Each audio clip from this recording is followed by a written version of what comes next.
So welcome to the southwest Peloponnese. I've come down here specifically because lots of people say to me, where should we go in the Peloponnese for beaches, for Greek resorts and so on? And the simple answer is southwest Peloponnese. So we're going to have a look around today. We're starting here in Koroni, which you can see behind me, and then I will drive up the west coast, and that will be another video. So I hope you enjoy this. See, Koroni is here. Beautiful colour sea today. And it's set, as I said, down in the south of the Peloponnese. You can see over here, we have a beautiful view of the Peloponnese. And Koroni itself has a Byzantine castle. We're going to go up there in a minute and probably start there. And then the town is arranged around this little cove here. You can't see it, but there are two beaches. There's one down below us, and then there's another one on the other side of this hill called Zaga Beach, which is probably the best beach. But I think we'll probably go up to the castle and then wend our way down into town and have a little look at what Koroni has to offer. From about 83, we reckon now, to about 1991, my wife used to come and stay here in Koroni, and they used to stay in this house here on the top floor. And she and her sister used to parade, as they would say, or promenade, every summer from basically beginning to the end of August. And you can see here the castle on the hill. We'll talk about the castle in a few minutes when we pop up there. Byzantine Castle, dating originally from about 600 AD, although what we see here is rather newer. So my wife says that in August it's extremely hot and humid here. You'd be dripping in sweat. And she and her sister used to walk up and down this street with their friends. I think probably trying to attract the boys at the time. Was that right, Ellie? With her mad hat. But it hasn't changed much, apparently. Pizzeria's still here from the 80s. Maybe it's changed name, maybe it's changed owners, but it was always a pizzeria.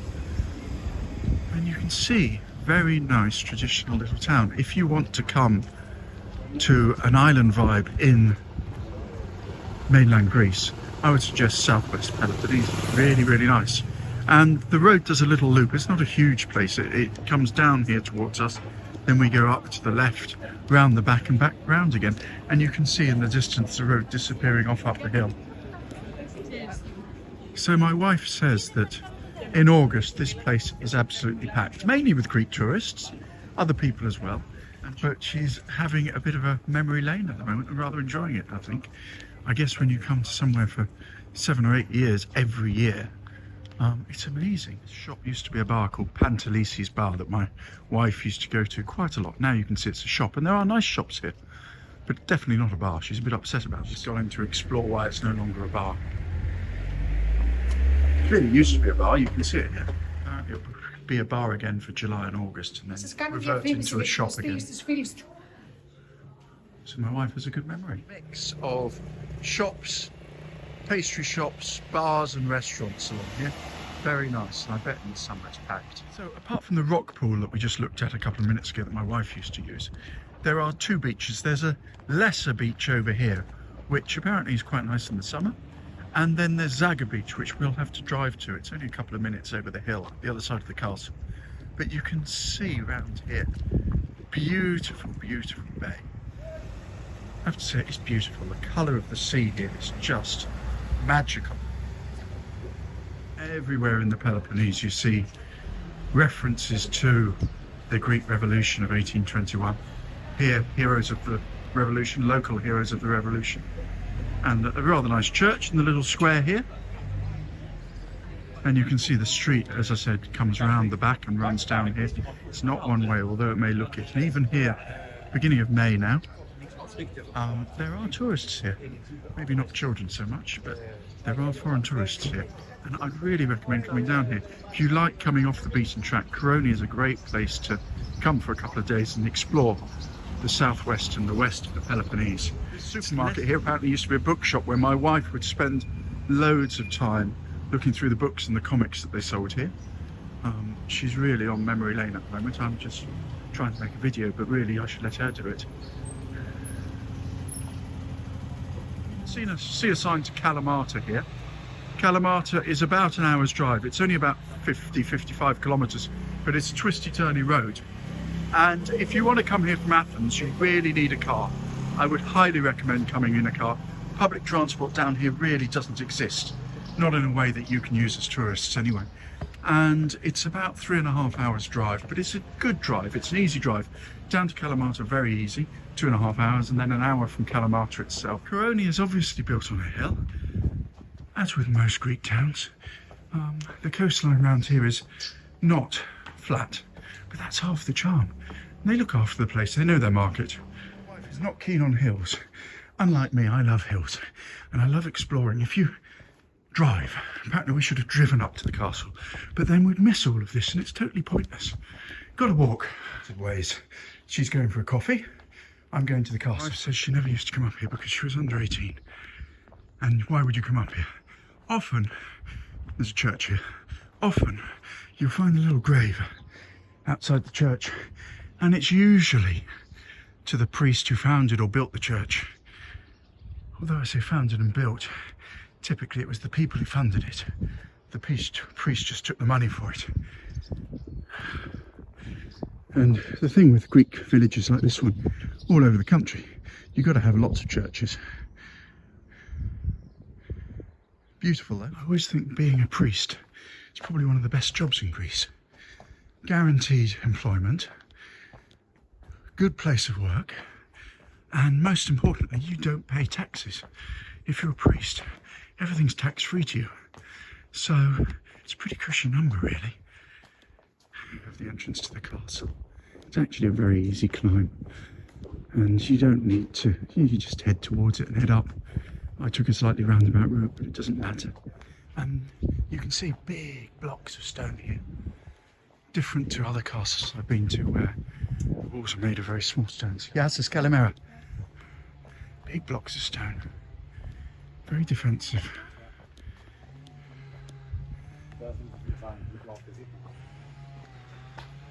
So this is a big castle actually inside, and it's a Byzantine castle.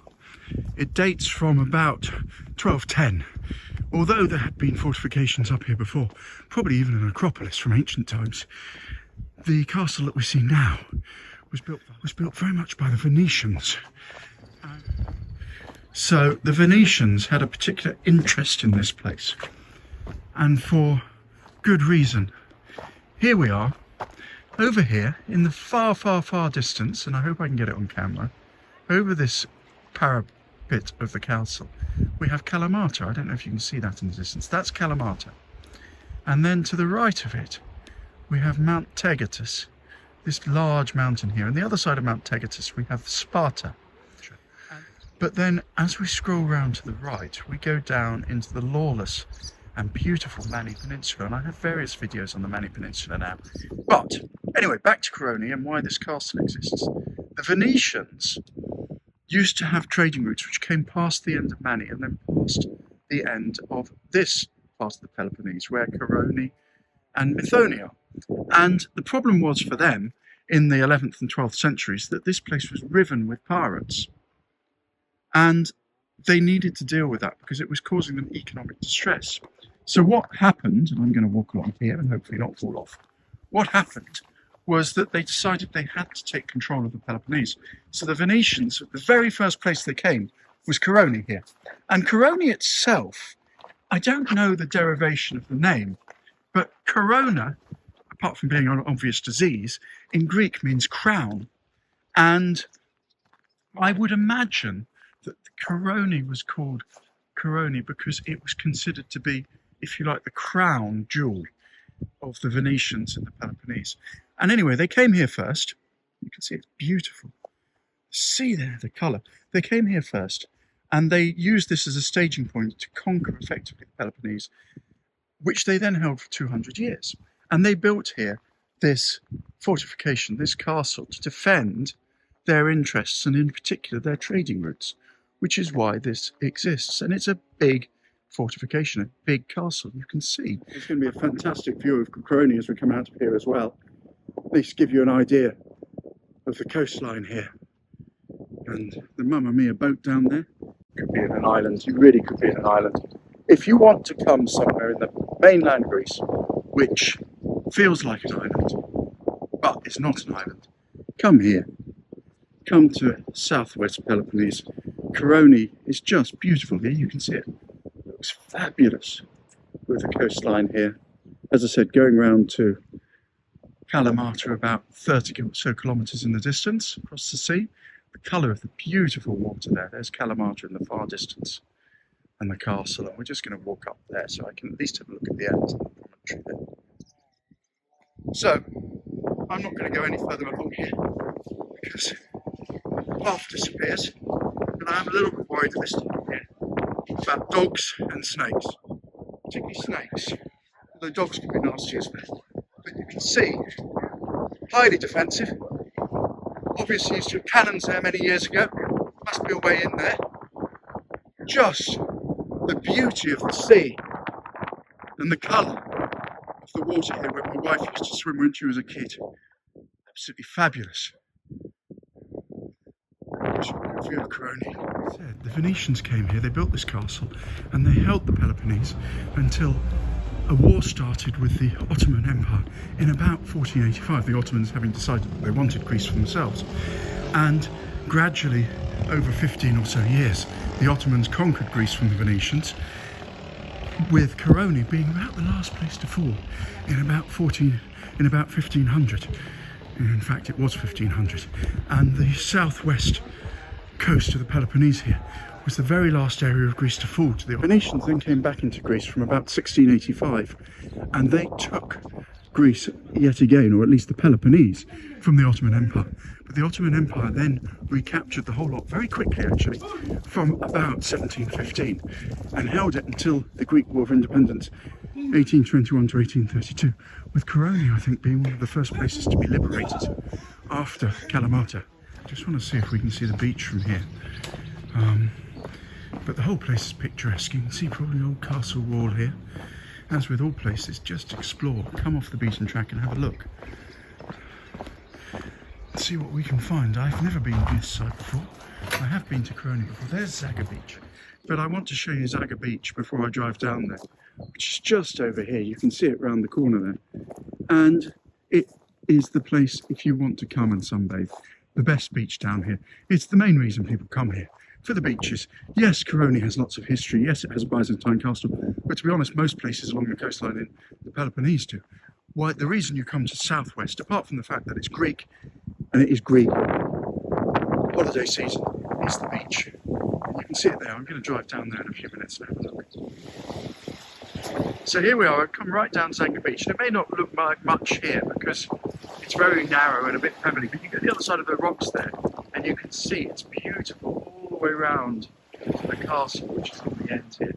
I hope you can see it well. We've actually come here is because of this rather decrepit looking ramshackle building here, because in the 80s this was a club known as Sound and Light Club, and my wife used to come here most nights and dance and sit on these steps. She remembers these steps and coming down the beach, and apparently she fell off this wall once onto the beach. Fortunately at the time there wasn't concrete underneath, otherwise she probably wouldn't be here today to stand next to me and gawp at where she once used to come and dance. Turning into urban explorers, we're going to go and see where my wife used to come and dance. It's a bit sorry for itself nowadays, but apparently it was the place in the 80s.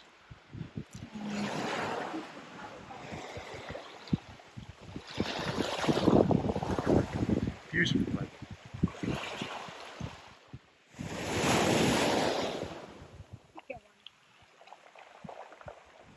Well, I hope you've enjoyed our little walk around Koroni. I'm not sure my video does it justice. It's a fantastic place. It's beautiful. It's breathtaking, actually. And if you're exploring the Peloponnese, I'd highly recommend popping in and staying for a night or two. I'm now going to go to Finakunda and Methoni and do another video there, so watch out for that. And then finally, I'll do a video on Pylos, which is just astonishing. So thank you for watching. Please subscribe, and I look forward to seeing you again soon.